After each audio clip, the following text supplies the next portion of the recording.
In today's video, I'm going to teach you how to change your password in Zoho Mail, a crucial step in keeping your account secure.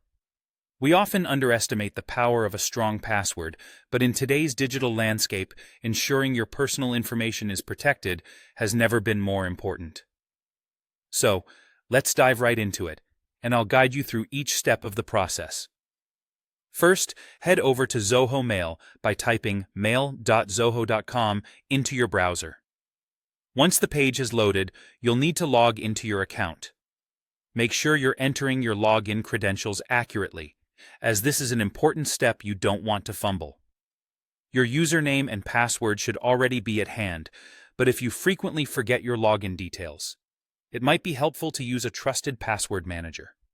After successfully logging in, direct your attention to the top right corner of the window where you'll see your profile icon.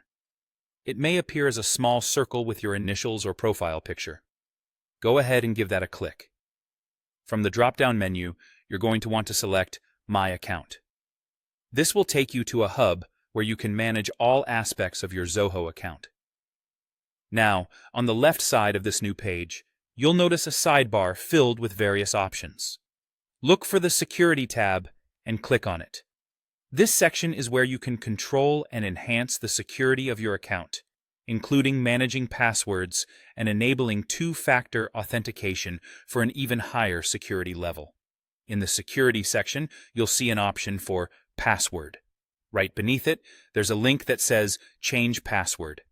That's what we're focusing on today, so go ahead and click on it to move forward.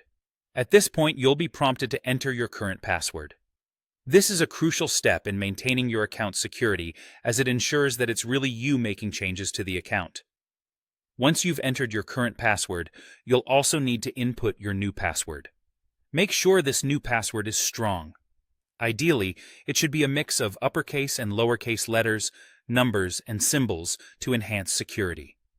Avoid using simple, common passwords like 123456 or password, as these can be easily guessed by malicious actors. After you've set your new password, it's important to double-check that you've entered it correctly in both fields. This is to avoid any mishaps in the login process later on. Once you're satisfied with your new, robust password, proceed by clicking Change Password. And there you have it. Your Zoho Mail password is now updated, adding an extra layer of security to your account. Remember, regularly changing your passwords and using unique, strong credentials can significantly reduce your risk of unauthorized access. Thanks for joining me today, and I hope you found this tutorial helpful. Until next time, stay safe.